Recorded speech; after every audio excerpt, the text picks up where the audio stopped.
Last but not least, and these are actually two things here that you can actually get from nature.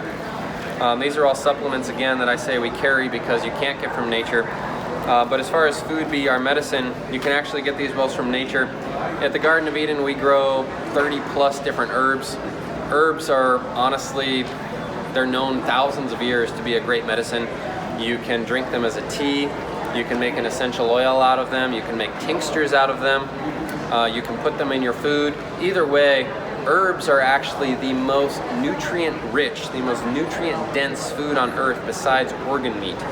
So herbs, eating them in your food, drinking them as tea, you're actually getting vast amounts of nutrients by doing that. You're also getting the medicinal benefits, and a lot of herbs are antimicrobial, they're antiviral, they're extremely good as a medicine. When people are sick, you know, Chinese medicine, all sorts of naturopaths are always going to prescribe some sort of herb, whether it's a tea, whether it's a tincture, whether it's essential oil. Herbs are by far the most well-known medicine on the entire earth throughout history. So we have all sorts of different herbal blends at the Garden of Eden. They're all beyond organic. We use no pesticides, no herbicides, no fertilizers whatsoever, not even organic ones. And this is something that's really important that you do your research on, because if you do your research, you'll find out that even organic produce, there's over 300 different chemicals that you're allowed to use and still be organic certified. You know, petroleum, for example, it's organic, but you drink a gallon of gas, you're not going to feel very good. You drink 2 ounces of gas, you're not going to feel very good. Right? So just because it's organic doesn't mean that it's good for you, doesn't mean that it's healthy for you. There's all sorts of organic chemicals you're allowed to use. We use no chemicals, fertilizers, pesticides whatsoever. It's all wild crafted, beyond organics, the highest quality you can possibly get. This here is actually homegrown tobacco. And this is something that I like to make a big point of, because almost everyone you talk to, whether they smoke or not, even if they smoke, they agree that tobacco is bad. You smoke tobacco, it's unhealthy, it's bad, and then they smoke it anyways, and they're smoking it and they think it's bad, but they're still doing it. I'm not going to say that smoking excess amounts of tobacco, even tobacco like this, is necessarily the best thing on earth. But the truth is that if you look at the history, you can find Native Americans, for example, as well as people in the Middle East and South America and all over the world that have smoked tobacco for thousands of years. And literally Native Americans were badass warriors, right? They could literally, without guns, take on tens of white men soldiers and beat them. They were badasses, and yet they smoked tobacco. And there's a few factors to take in consideration. One is that they weren't smoking, tobacco all day long. They were smoking, in ceremony. They were smoking, around the campfire. They were smoking, at night. They were smoking in moderation.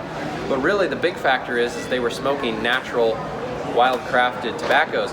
And the real truth is that when you smoke cigarettes or any tobacco that you get from a store, basically, even if it's grown organic and it has no pesticides, herbicides, and fertilizers that's when it's grown with, even then, it's got over 200 different chemicals that are added to that tobacco. And most of these are proven carcinogens, right? Including formaldehyde and things of that nature. Plus, they add all these super addictive chemicals as well, because they're trying to make you super addicted to these chemicals so that you're smoking and buying more, and smoking and buying more. So not only is this store-bought tobacco trying to make you smoke more, but they're adding all of these carcinogens and all these extremely unhealthy chemicals to that tobacco. So not only are you smoking more tobacco, but you're smoking tobacco that has all these chemicals in it. So the reason why I actually started growing tobacco is because I founded the Garden of Eden, a sustainable community, and people would come into this community and they'd be smoking tobacco, they'd be smoking cigarettes, and a lot of them would smoke, American Spirit, which is, considered a healthy or natural tobacco. But it's really not that natural, it's really not that healthy in comparison to this anyways. Not to mention it's, a huge corporate product. It's all this packaging, all this processing. It's totally unsustainable. And so based on the lifestyle that I lived, it was hard for me to support that. But at the same time, because I believe in freedom, I couldn't judge them or tell them they couldn't do that. So what did I do? I came up with a solution. I started growing tobacco, and I've literally changed so many people's lives with this tobacco. Because number one, you smoke less. You smoke way less tobacco because it doesn't have all these super addictive chemicals in it. Number two, it doesn't have chemicals in it. So when you do smoke, you're smoking less, plus you're smoking and consuming way less chemicals. And I, for one, I don't smoke every single day, but I do smoke from time to time. I refuse to smoke anything but homegrown tobacco. And I haven't lost a wrestling match in 15 years. All right, I can climb trees, I can, swim waves through the ocean. I'm extremely physically capable, physically healthy. I have endurance. So I do smoke.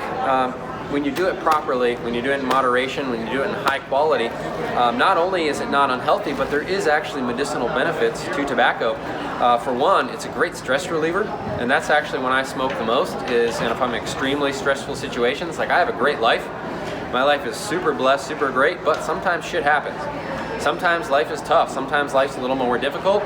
I roll myself up a little cigarette, I smoke it, it de-stresses me, it relaxes me. It's also a really fantastic social medicine. It helps us connect. And in fact, if you look at the research through the history of Native Americans, that's the way they smoked. They always smoked in ceremony. They smoked in circle. They smoked together. It was a way to meet each other and to share with each other. So it has these medicinal benefits to it. And when you use it properly and you use it in a high quality, it can be medicinal, it can be healthy. So this is another thing I like to mention. And to top it off, to make it even better, what I really love to do is I love to pair it with my herbal smoking blends. So what I do is I roll about 50% tobacco, and then I roll about 50% herbal smoking blends. And what happens is you smoke mint, for example. You've probably heard of a menthol. Well, all a menthol is tobacco with, a chemical mint flavoring added to it.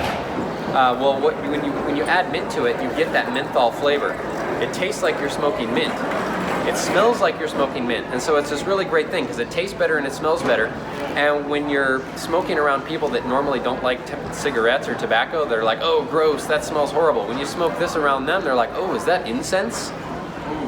Right? It actually smells good. So it's healthier because you're smoking less tobacco.